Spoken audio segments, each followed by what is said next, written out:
Hello students, full concept official में आप सभी का फिर से स्वागत है। आई होप आप सभी ठीक होंगे।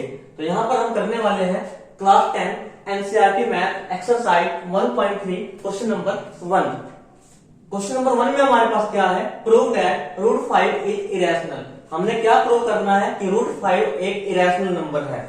रूट 5 को हम इरेशनल नंबर प्रूव करेंगे, लेकिन सबसे पहले हम क्या करने वाले हैं, इसको हम किस मेथड से प्रूव करने वाले हैं वो जान लेते हैं। सबसे पहले हम रूट 5 को रैशनल नंबर मानेंगे। क्या मानेंगे? रैशनल नंबर मानेंगे। और बाद में इसको यह प्रूव कर देंगे जो हमने रूट 5 को रैशनल नंबर हमने लेट किया है वो हमारी अजम्पशन इनकोरेक्ट है। बाद में उसको हम इनकोरेक्ट प्रूव कर देंगे। उसके बाद वो क्या बन जाएगा? उसके बाद वो प्रूव हो जाएगा कि वो रैशनल नहीं इरेशनल नंबर है। तो यहाँ पर सबसे पहले हम क्या करेंगे? सबसे पहले हम लेट करेंगे, let root 5 is a rational number. Rational number.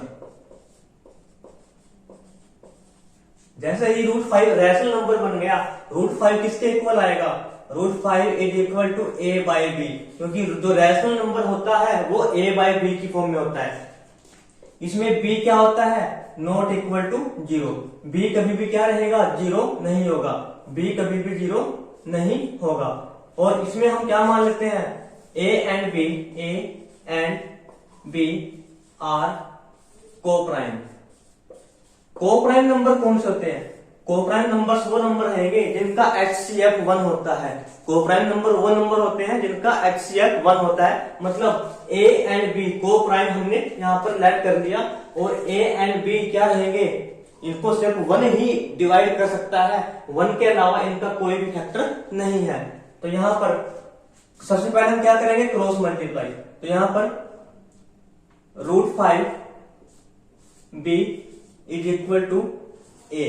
अब सबसे पहले रूट को हटाना है, क्योंकि क्वेश्चन आसान तभी बनेगा जब ये रूट यहां से हट जाएगा। तो रूट को हटाने के लिए क्या करते हैं?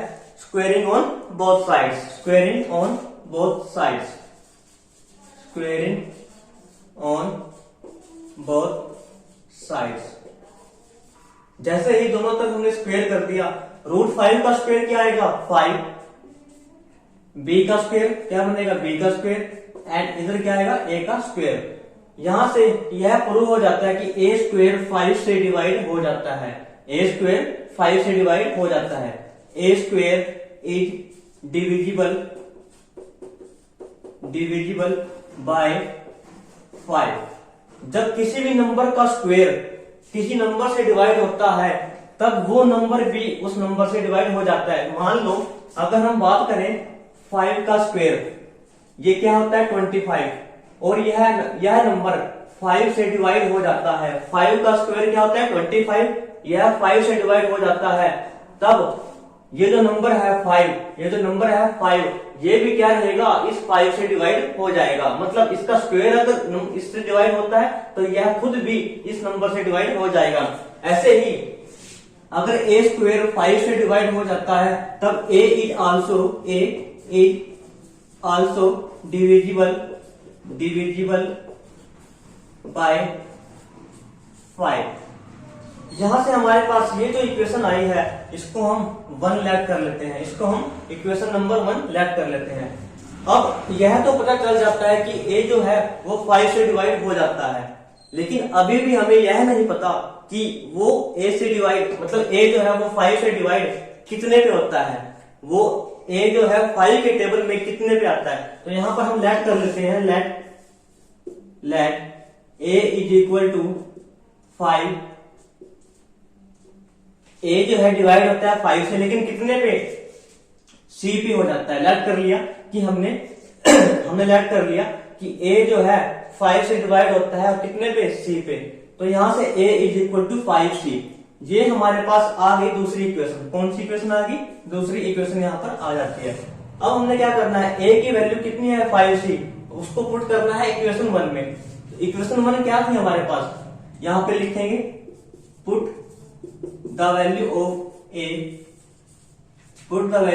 a in equation 1। तो यहां पर इक्वेशन 1 क्या थी? 5b square b square is equal to a square. तो 5b स्क्वेयर, ए की वैल्यू कितनी है यहाँ पर 5c, ए की वैल्यू कितनी है 5c, उसका स्क्वेयर। तो 5b स्क्वेयर की वैल्यू कितनी आ जाती है 25c स्क्वेयर, 25c स्क्वेयर। अभी जो 5 है b स्क्वेयर के साथ क्या है मल्टीप्लाई में है, अब ये कहां चला जाएगा डिवाइड में चला जाएगा।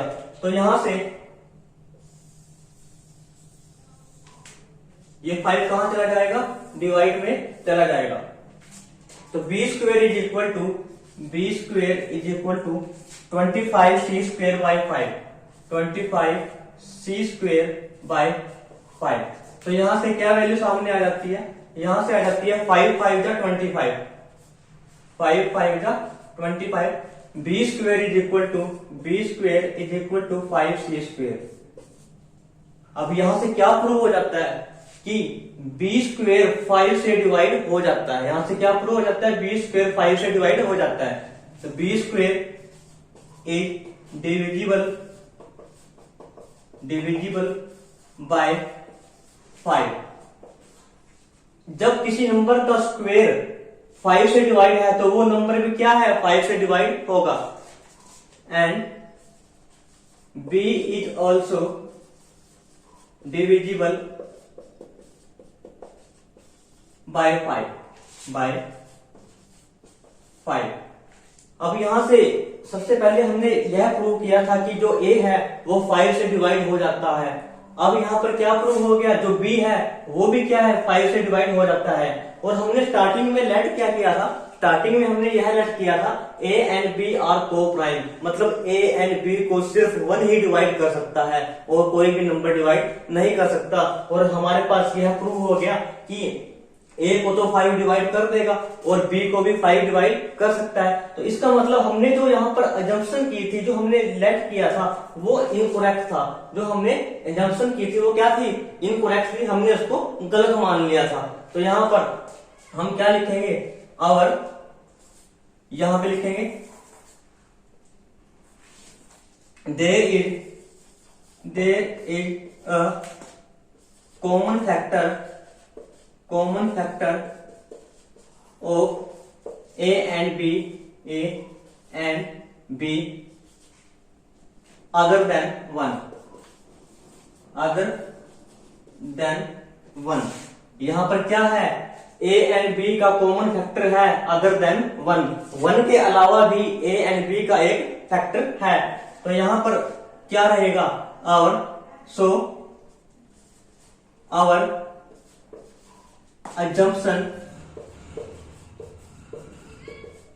is incorrect।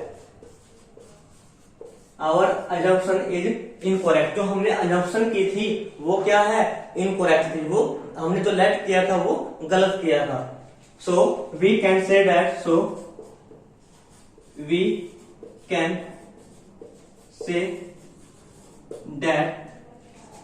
root 5 is not a rational number।